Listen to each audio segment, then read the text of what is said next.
Hello everyone, welcome to Monday. So today I want to talk about relationships and a theme that I see a lot in the couples that I work with. And that theme is around how important is romance in a relationship.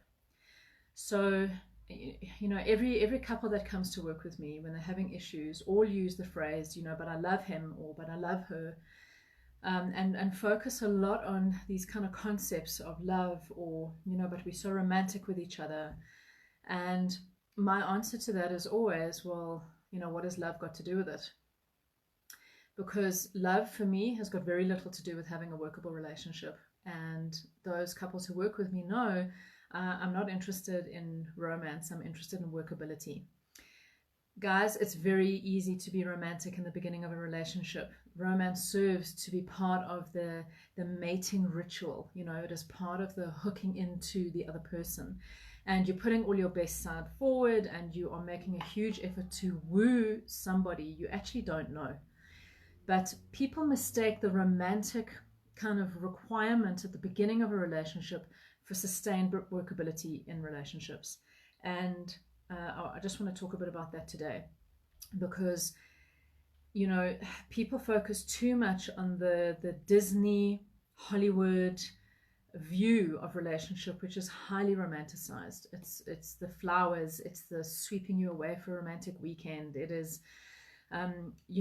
making you breakfast in bed. It's beautiful stuff in a movie, but it kind of totally bypasses the reality of what real relationship is about.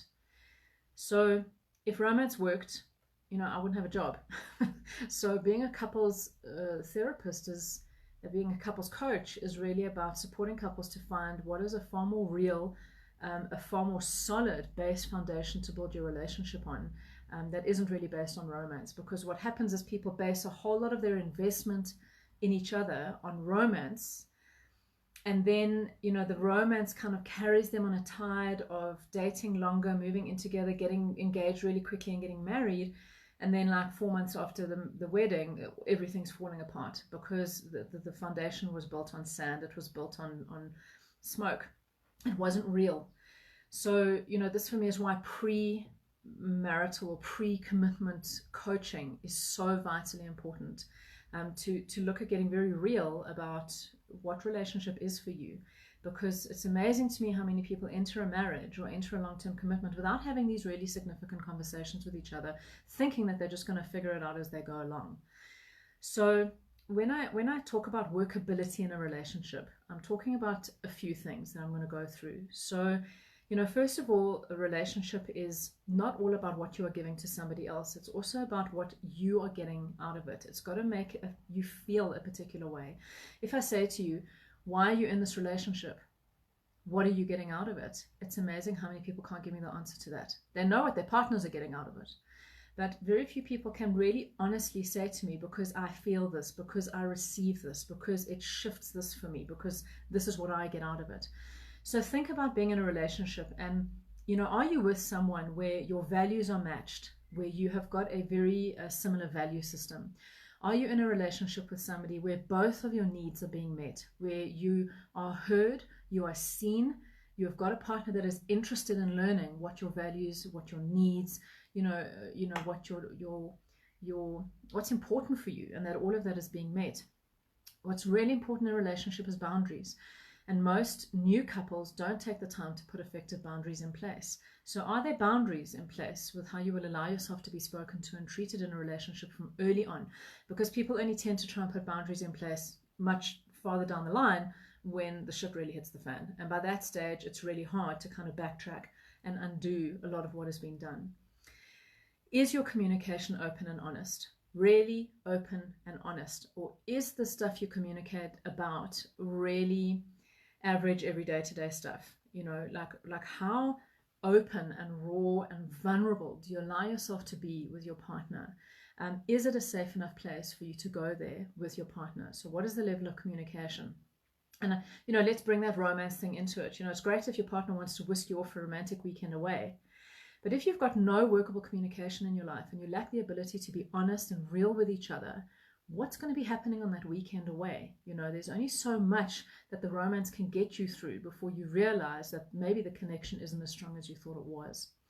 Are you on the same page with a lot of stuff? I'm a big fan of shared vision in relationship. You both have to have individual visions for where you want to be in your own lives. You both have to support each other 100% with each other's visions. But as a couple, you have to have a vision of where you're moving in a relationship. I see too often in relationships that the one sets the intentions and the visions and the goals for the relationship, and the other kind of just goes along with it and doesn't get included in the conversation. Not cool. It has to be both of you inputting to where you want this thing to go.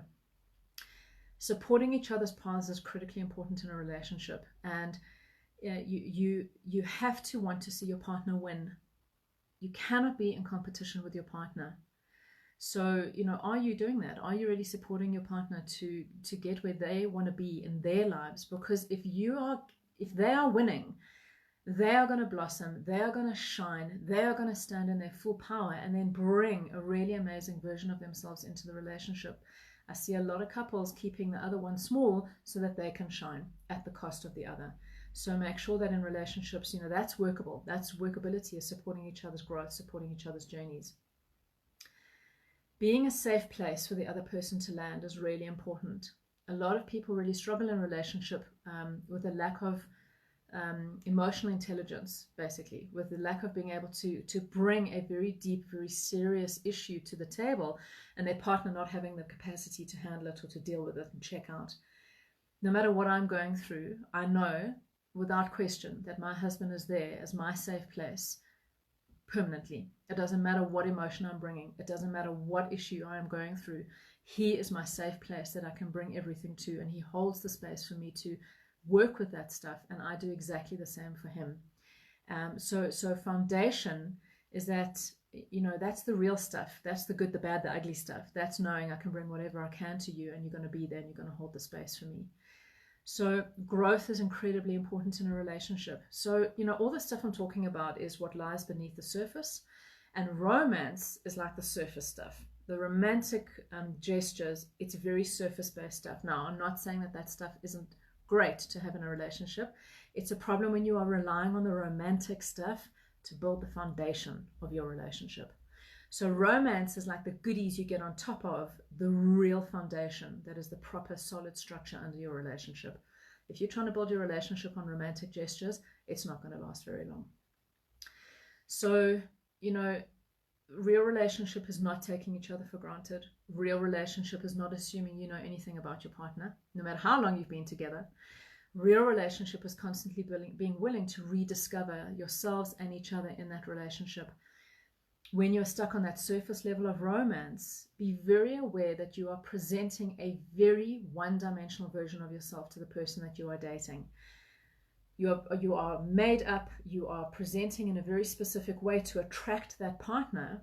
You know that is very hard to maintain 24 hours a day, 3, 10, 15 years down the road. So, you know, bring more of the real stuff earlier on so that everybody knows, you know, what they're getting really in a relationship. It's an interview process in the beginning. So don't be so wooed by all the romantic gestures that you're not really asking the real questions and looking for the real stuff. So in any relationship, you want to look for sustainability, you want to look for realness, you want to look for workability.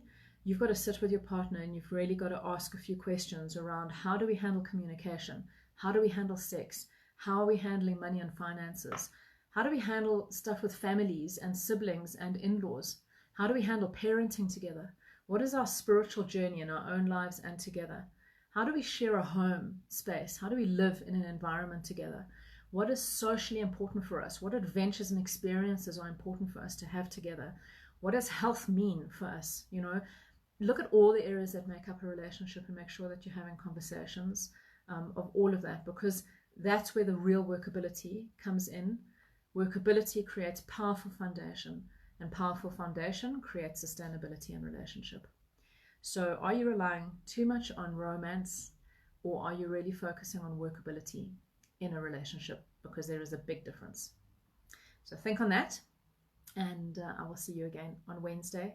If there are any particular questions you want me to talk about on Wednesday, or a topic or an issue, send me a message, comment on this video, and I'll speak about whatever you guys ask me to.